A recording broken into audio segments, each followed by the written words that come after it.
I remember the way my hands shook that morning, even though I kept telling myself everything would be fine. It's just a surprise, I whispered to myself on the bus, staring at the small silver bracelet in my palm. She'll love it. She has to. I reached Noah's apartment with my heart pounding. I didn't knock. I wanted to catch her smiling. I wanted to see her face light up when she saw me. Instead, I heard laughter. Emily's laughter. And Noah's. No, stop, she giggled. What if he finds out? He won't, Noah said. He still thinks you're his. Poor kid. My stomach dropped. I pushed the door open, and the world I knew died on the spot. Emily was in his arms, her lips on his. Noah froze first. Emily didn't even flinch. Ethan, Noah said, stepping back. Listen. I can explain. Explain? My voice sounded like it belonged to someone else. Go ahead. I'm listening. Emily sighed, like I was annoying her. Ethan, we didn't mean for you to find out like this. Find out what?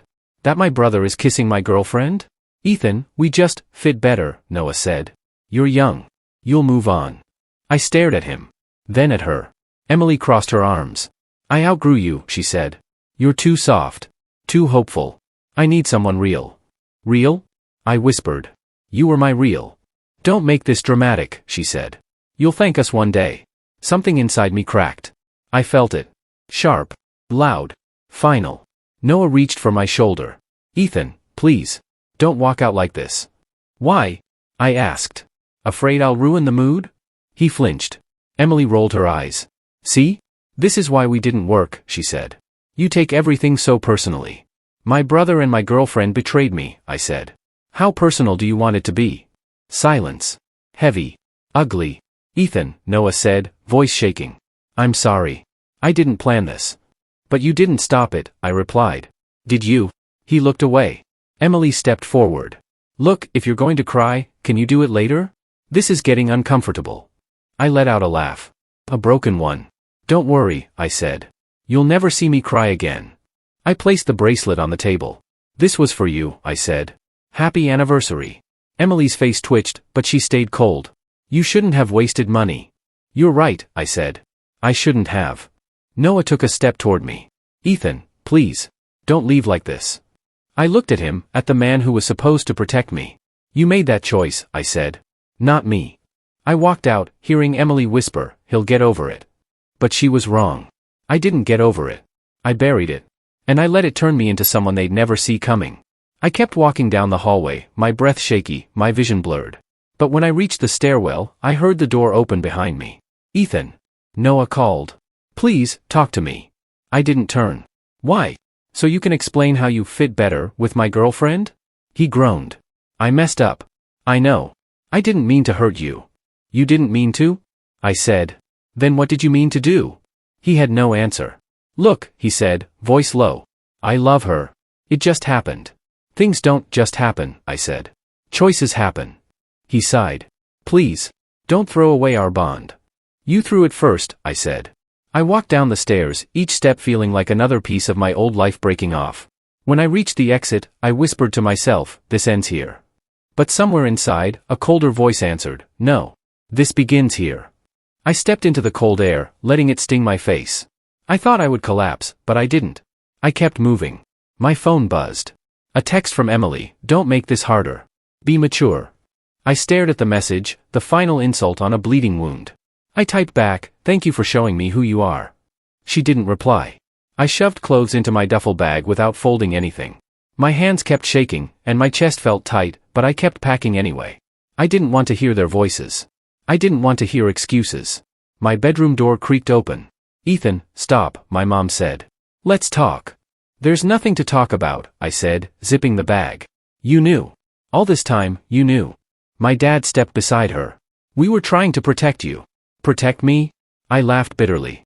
By letting me walk around like an idiot while Noah and Emily smiled in my face? My mom reached for my arm. We thought it would pass. It didn't pass, I said. It exploded. My dad sighed. Son, your brother made a mistake. Families work things out. You should have told me, I said. Even once. Even a hint. Instead, you kept me blind. Ethan, my mom whispered, don't leave like this. I have to, I said. If I stay, I'll break. My dad stepped forward. Where will you even go? Anywhere but here. My mom shook her head. You're being dramatic. No, I said quietly, I'm being done. I pushed past them, walked down the hallway, and grabbed my old jacket from the hook. Every step felt heavy, like the house was pulling on my ankles, begging me to stay. But I didn't know anyone anything anymore. My mom called out one last time. Please, Ethan. Don't throw your life away over this. I opened the door. I'm not throwing it away, I said. I'm starting it. The door closed behind me, and for a moment, I stood there, breathing in the cold air. The streetlights looked blurry, but I refused to cry again. At the bus stop, a man beside me asked, You all right, kid? No, I said, but I will be. He nodded like he understood. Maybe he did. Maybe heartbreak has the same look on everyone. When the bus arrived, I climbed on, paid with the last cash I had, and sat at the very back. As we moved across the city, the familiar streets faded away. For the first time, I wasn't Ethan the son or Ethan the brother or Ethan with Emily. I was just Ethan. And it hurt more than I thought it would. I got off near a cheap hostel. The sign flickered like it was tired of staying alive. I walked inside, dragging my bag across the floor. A guy at the counter looked up. You need a room? Yeah, I said. 40 a night. I only have 20. He sighed. You a runaway? Something like that. He looked around, then leaned closer. You can sleep in the common room. Couch is rough, but it's warm. That works, I said. I dropped my bag and sat on the couch. My stomach growled loud enough that the vending machine hummed back like it was mocking me. A voice behind me said, You eatin' tonight? I turned to see a tall guy with a mop in his hand and tired eyes. He wore a name tag, Marcus. No, I admitted. He reached into his backpack and handed me a wrapped sandwich. Take it. I don't have money, I said. Didn't ask for money, he replied. You look like you need it more than I do. I stared at him. Why would you help me? He shrugged. Everyone needs a break sometimes. I took the sandwich. Thanks. Really? No problem, he said. Rough day? Rough everything. He leaned on the mop. You running from someone? More like running from who I used to be. He nodded slowly. Good. Then run hard. Something in his voice hit me. I swallowed the last bite and said, I'm not going back. Didn't think you would, he replied. Guys who look like you don't break. They rebuild. Yeah, I whispered. I will. I have to. And right there, on that worn-out couch, I made myself a promise. I'd build a life so strong, the people who broke me would choke on their regret. I woke up on the hostel couch with my back aching, my stomach tight, and my mind louder than the street outside. Before I could even stand, Marcus nudged my foot. You start today? Yeah, I said, rubbing my eyes. Dishwashing shift at 6. He nodded. Rough work. You sure you're ready for that? No, I admitted, but I don't have the luxury of being ready. He smirked. Now that's the spirit. I walked to the diner, still half asleep. The manager tossed me an apron the second I entered. You the new kid? I guess, I said. No guessing, he snapped. Scrub fast, don't break dishes, and don't complain. Got it. Hours later, my hands were wrinkled, cut, and numb. When my shift ended, I ran to the warehouse. The supervisor there yelled, You late? By 2 minutes, I said. 2 minutes can cost a job. I swallowed hard. It won't happen again. He tossed me gloves. Unload the truck. I pulled box after box until my arms shook. By the time I limped into the office cleaning job that night, my legs felt like jelly. The security guard asked, You good, kid? I'll live. You sure?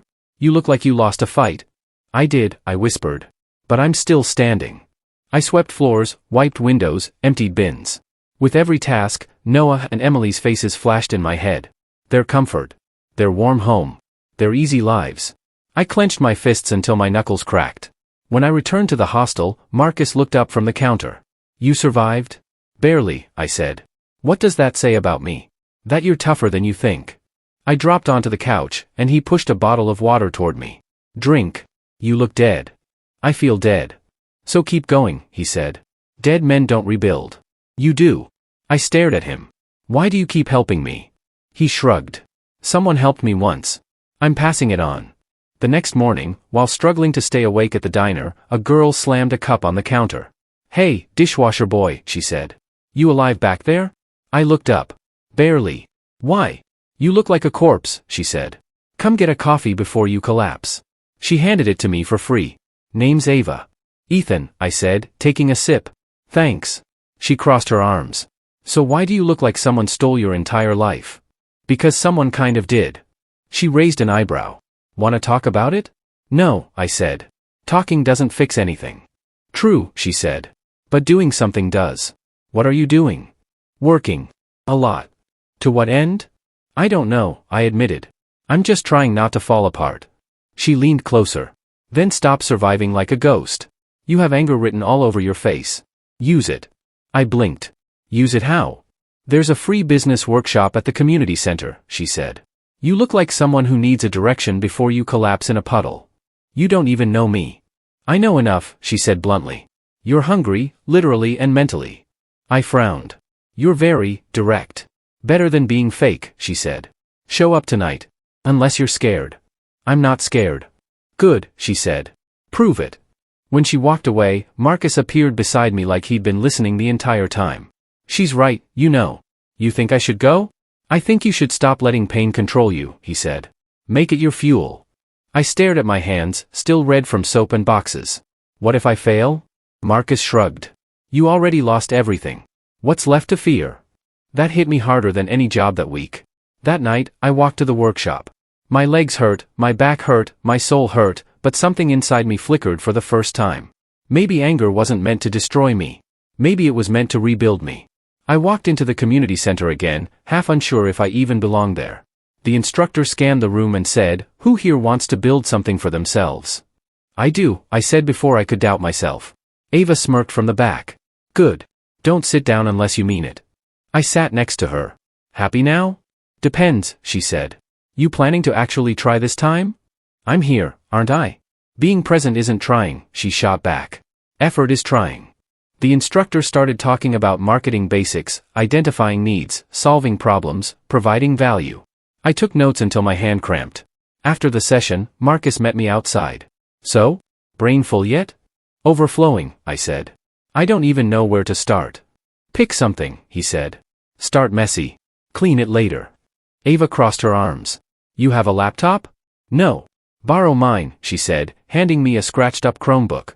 It's slow, but it works. You're just giving it to me? Not giving, she said. Borrowing. Return it when you're rich. I stared at it. I don't know anything about building websites. Then learn, she said. YouTube exists. Marcus nodded. Start small. Offer cheap services. Build skill. That night, I sat in the hostel lobby, watching tutorials on free website builders. It felt overwhelming, but every time I thought about quitting, I heard Noah's voice saying, "You're too soft." I refused to be that version of myself again. The next morning, Ava approached my diner sink. So? You learn anything? Enough to be dangerous, I said. She snorted. Dangerous? Show me. I pulled out the Chromebook and showed her a sample page I'd practiced. It's basic, I said. Basic is fine, she replied. Sell it cheap. To who? Small shops, she said. Ask them if they want a simple website. Many don't have one. That sounds scary. Good, she said. Means it matters. During my break, I walked to a small bookstore. The owner looked up. Can I help you? Actually, I wanted to ask if you need a simple website, I said. Just basic info, hours, photos, contact. I can build it cheap. How much? He asked. £30, I blurted out. That low? I'm new, I admitted. But I'll make it good. He studied me. You look like someone who needs a chance more than money. I do, I said softly. Fine, he said. Show me something by tomorrow. I walked out shaking. The first real client. My first real test. Ava slapped my shoulder. See? I told you. It feels unreal, I said. Make it real, she answered. I worked all night on the Chromebook. Marcus walked by around 3 a.m. You still awake? I can't fail, I said. Failing once isn't failing forever, he said. But I get it. Keep going. By morning, the site looked clean, simple but clear. I showed it to the bookstore owner. He nodded slowly. Good. Better than I expected. So, payment? He handed me £80 instead of £30. You charge too little. I stared at the bills. Thank you. You earned it, he said. Don't undersell yourself. When I told Ava, she nearly choked on her coffee. 80? Not bad, web boy. It feels unreal, I repeated. Get used to it, she said. You're just starting. Marcus grinned. Proud of you, kid. Keep stacking wins. Yeah, I said. I will. After that, Ava told her barista friends, and they told small shop owners. Jobs trickled in. I reinvested everything: new software, better internet access, more courses. No parties. No dating. No wasted time. Every pound earned felt like a hit back at the people who broke me. And each small victory whispered the same thing. This is only the beginning. I never planned to grow fast. I just kept working like the world was ending and I had one chance left to survive. One morning, Ava slammed a folder onto my table at the cafe. "You need to stop acting like a freelancer," she said. "You're drowning in clients." "I'm keeping up," I said. "No, you're not. You need a team." "A team?" I barely trust myself. "Then learn to," she said. "Unless you want to stay small forever." I rubbed my forehead. "You think I can run a company?" "I think you're already running one," she said. "You're just too scared to admit it." Marcus walked in behind her. "She's right," he said. "Hire one person. Start there." "Who would even work for me?" I asked. Ava snorted. "Plenty of people. You work harder than anyone. People follow that." I sighed. "Fine. One person." "Two," she said immediately. "Ava. You need an assistant and a designer," she said. "And you're terrible at organizing things, so maybe someone to keep your head on straight." Marcus smirked. Translation: hire her. Ava threw a napkin at him. "I didn't say that." I looked at her. "Would you work for me?" She crossed her arms. "Depends. Are you offering or asking out of desperation?" "I'm offering," I said. She held out her hand. "Then I accept. But I expect to be paid properly." "Deal." That was the first line in the contract of the empire I didn't know I was building. We rented a tiny office, bare walls, second-hand desks, buzzing lights. On our first day, Ava walked around like she owned the place. "We're going to make this look good," she said. "Eventually." "It's a dump," I admitted. "It's a beginning," she said. "Don't disrespect beginnings." A week later, I hired Liam, a soft-spoken designer who stared at me like I was a hurricane. "So, what's the company's mission?" he asked. I froze. Survive?" Ava groaned. "Ethan. Try again." I straightened. "We help businesses grow online. We do it with honesty, consistency, and results." Liam nodded. "That actually sounds good." Ava whispered, "See? I told you." Clients started recommending us. A bakery owner said, "You made my sales jump 40%. I owe you." A gym owner said, "Your ads work better than the big agencies." Every compliment felt unreal, but also addictive. Marcus visited often, leaning against my desk while flipping through reports. "You're growing too fast," he said. "Isn't that good?" "Yes and no," he said. "Growth without structure collapses. Build systems." "What kind of systems?" He pointed at my overflowing inbox. "For starters, one that stops this from happening." Ava yelled from her desk, "I've been saying the same thing." Marcus grinned. "Then listen to her." As months passed, I changed. I felt it. My voice got firmer. My decisions got sharper. When clients tried to underpay us, I said, "No. This is our value." When someone questioned my ability, I answered with results, not apologies. One night in the office, Ava said, "You're colder now." "That a bad thing?" "Not always," she said. "But don't lose the part of you that cares." I leaned back in my chair. "I can't afford to care like before." She looked at me knowingly. "This is about Emily." "No," I said. "This is about who I refuse to be again." Ava nodded slowly. "Then keep going. But don't burn out." "I won't," I said, even though I wasn't sure. By the end of 2 years, we had 10 employees, a bigger office, and clients who paid more than I used to make in a month. During one meeting, a business owner shook my hand and said, "You built something impressive." I simply replied, I had no choice. When the office emptied that night, Marcus stayed behind. "You ever think about how far you've come?" "Sometimes," I said. "But it feels like I'm running from something, not toward something." "You're doing both," he said. "Running from who hurt you and toward who you want to be." I looked around the polished office, the glass walls, the neatly arranged desks, the logo on the door, Silverline Media. "I never imagined this," I said. Marcus smiled. "Pain built it." "And now?" "Now it's your armor," he said. "Wear it well." I touched the logo, feeling the weight of all those nights I'd nearly collapsed. "I'm not the boy they betrayed," I said. "No," Marcus replied. "You're the man they'll regret losing." I was reviewing contracts when Lily knocked on my office door. "Ethan, there's an applicant who insists on meeting you personally." "I'm busy," I said. "Tell him to come back next week." "I tried," she said, "but he said it was urgent." "His name is," she checked her clipboard. "Noah Carter." My pen slipped from my hand. Lily frowned. "You okay?" "Yeah," I said quickly. Let him in. She left, and I stared at the glass walls in front of me. The skyline looked steady. I didn't feel steady at all. When the door opened again, I heard a voice I hadn't heard in years. Ethan? I looked up. Noah. He stepped inside slowly. His shoulders sagged, his clothes were wrinkled, and his eyes looked older than they should. You built all this? Yeah, I said. Silverline grew. I saw the job post, he said. I didn't know it was your company until Lily said your name. You applied anyway? He swallowed. I didn't have a choice. I leaned back. Sit. He sat across from me, but I noticed he couldn't meet my eyes. The silence stretched until he whispered, You look different. I said. It's been years. I know, he said softly. I wasn't sure you'd even let me in. I'm professional, I replied. Personal feelings don't decide interviews. He winced. Right. I clasped my hands. So why are you here? He exhaled shakily. I lost my job 6 months ago. The company shut down. I've been trying to find work, but nothing sticks. And Emily? I asked, even though I already knew the answer mattered more than I wanted. He hesitated. She left. When? A year after everything. She leave you for someone else? I asked. He nodded. Yeah. Said I wasn't enough. Said I didn't have ambition. I raised an eyebrow. Funny.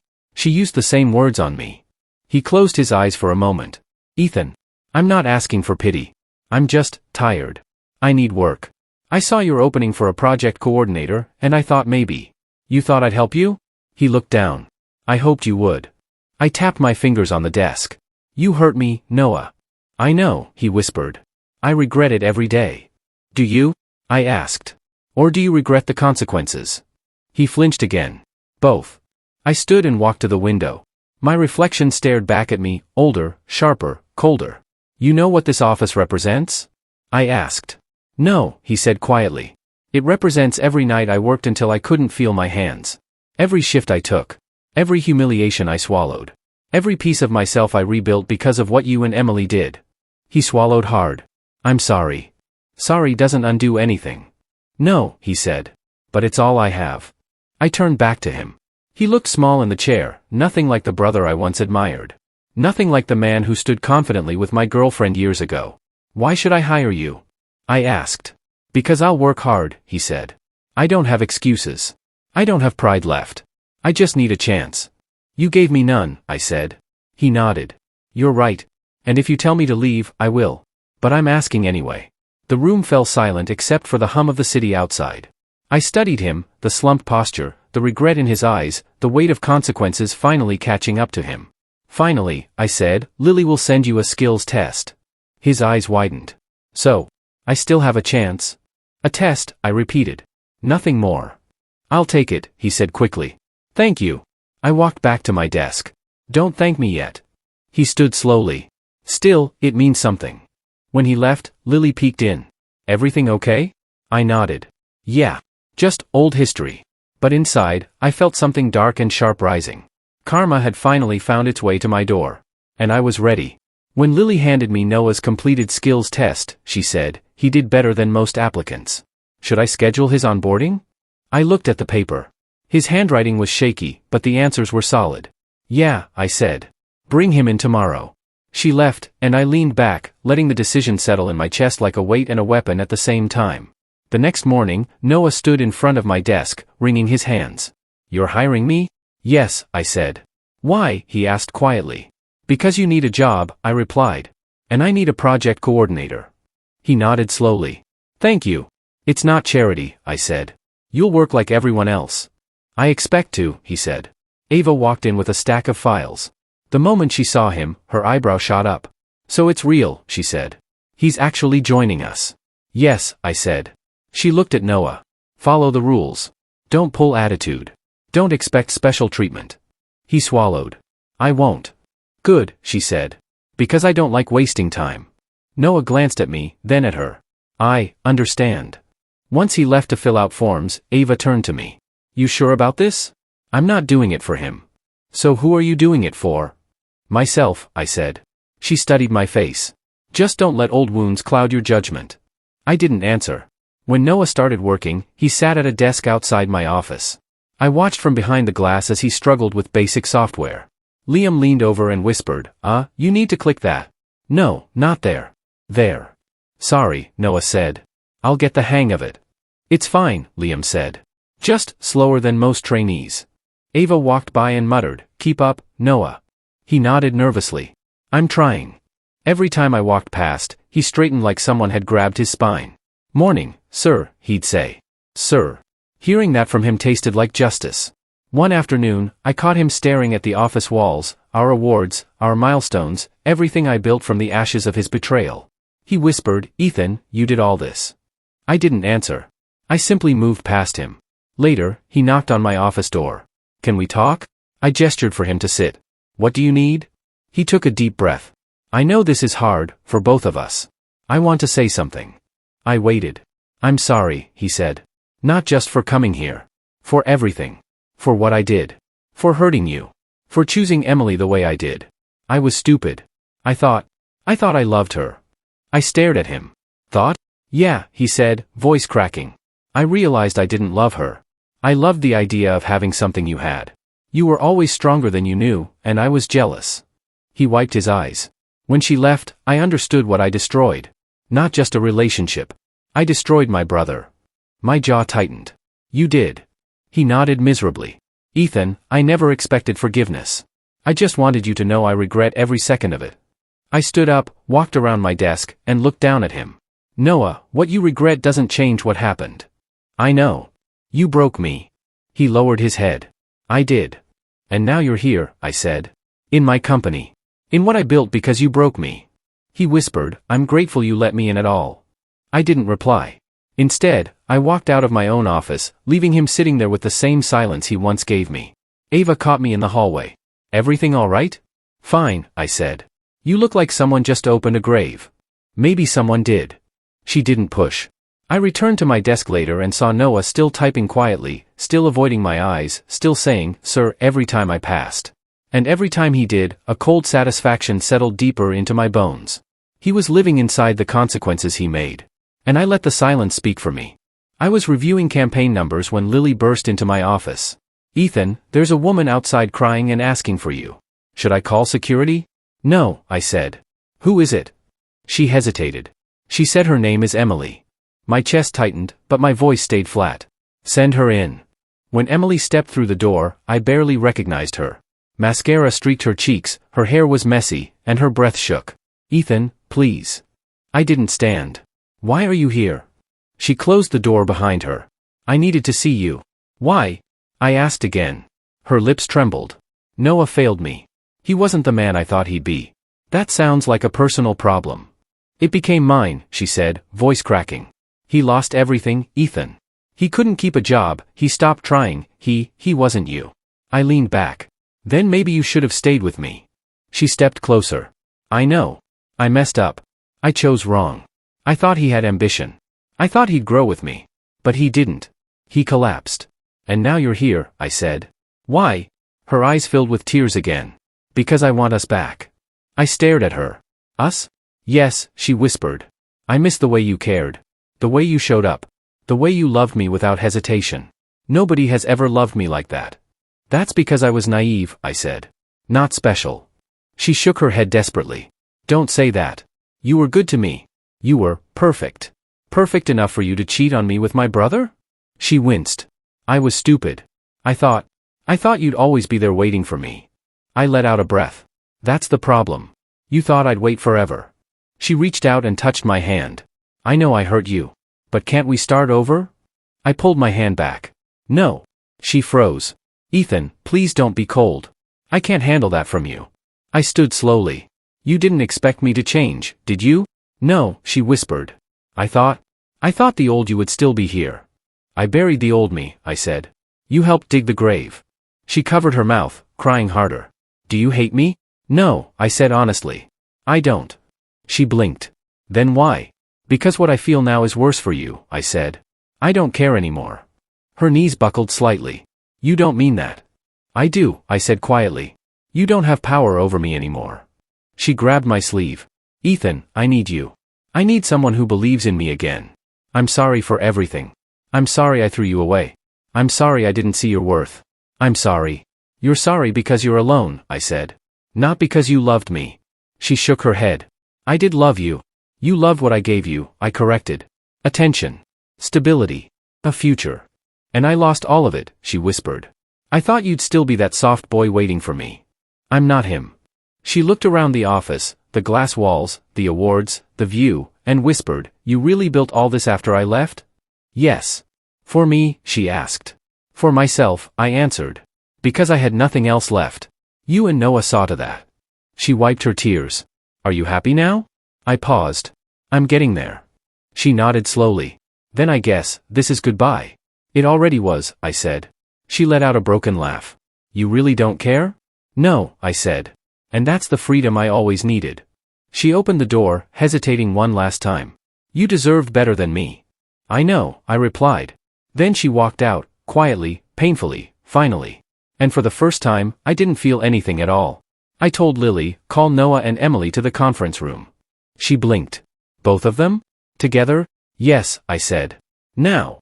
While I waited, I stared at the long table, remembering the boy I used to be, the one they broke without hesitation. That boy was gone. What sat here now was the man built from his ashes. The door opened. Emily stepped in first. Ethan, she breathed. Thank you for calling me. Noah followed behind her, eyes down. You wanted to see us? Yes, I said. Sit. They sat across from me like two ghosts from an old life I didn't miss. Emily leaned forward. I know things are messy, but I think we can talk about. No, I cut in. This isn't a conversation. This is clarity. Noah swallowed. Ethan, please don't humiliate us. I'm not here to humiliate anyone, I said. You did enough of that years ago. Emily straightened. I already apologized. You apologized because you needed something from me, I said.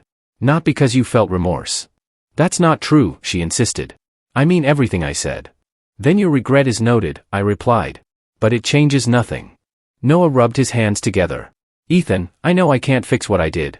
But I'm grateful you hired me. You didn't have to. You're right, I said. I didn't have to. But letting you sit inside what I built felt appropriate. He winced. I understand. Emily watched us with wide eyes. So what happens now? What happens, I said slowly, is the truth. They both froze. I want you to hear what your choices did to me, I said. Because for years, I carried it alone. Noah whispered, I'm listening. You broke me, I said. Both of you. You made me question my worth, my future, my entire identity. While you were happy together, I was tearing myself apart trying to understand why I wasn't enough. Emily's voice shook. Ethan, I didn't know. You didn't care, I corrected. Neither of you did. You moved on. You expected me to just disappear. Noah closed his eyes. You're right. But I didn't disappear, I said. I built something bigger than both of you. I worked until my body failed. I learned until my brain hurt. I became someone you'd never expect me to be. Emily whispered, and you did it without us. Yes, I said. And here's what I need you to understand, I don't need closure from you. I don't need apologies. I don't need revenge. Because the truth is simple. I leaned forward. I don't feel anything for either of you anymore. Emily's breath caught. Nothing? Nothing, I repeated. Not love. Not anger. Not hate. Just indifference. Noah whispered, that's worse. Good, I said. Emily looked desperate. Ethan, I know I hurt you, but can't we at least? No, I said immediately. You will never be part of my life again. Not as a friend. Not as a memory I hold kindly. You're done. She covered her mouth, tears spilling. Noah wiped his eyes.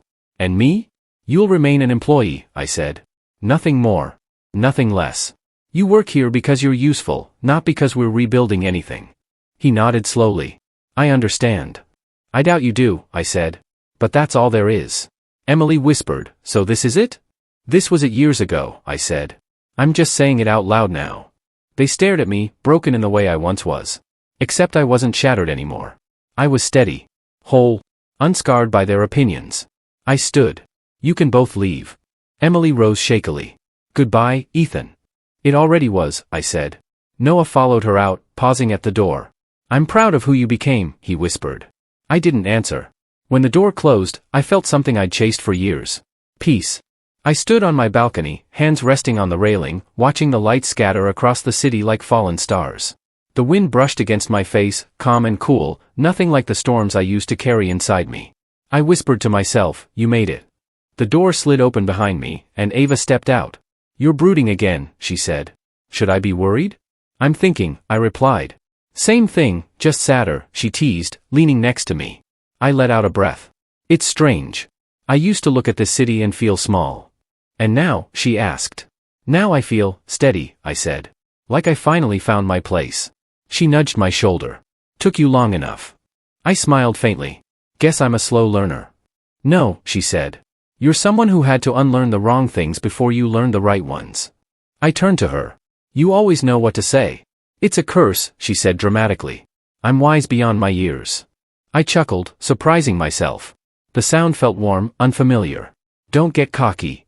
Please, she said. I was born cocky. We stood in quiet for a moment. The silence felt peaceful, not heavy, not painful, just present. She glanced at me. So, you good? After today? I think so, I said. That's not very convincing. It's the truth, I said. I'm good. Really. What made you realize it? She asked. I looked out at the city again. When I saw them sitting there, Noah scared, Emily hopeful, I expected to feel anger. Or bitterness. Or something. And you didn't? No, I said. I felt nothing. That's growth, she said. The boring kind, but still growth. It was freeing, I said. Like I let go of a weight I didn't realize I was still carrying. Ava rested her elbows on the railing. So what now, boss man? I laughed softly.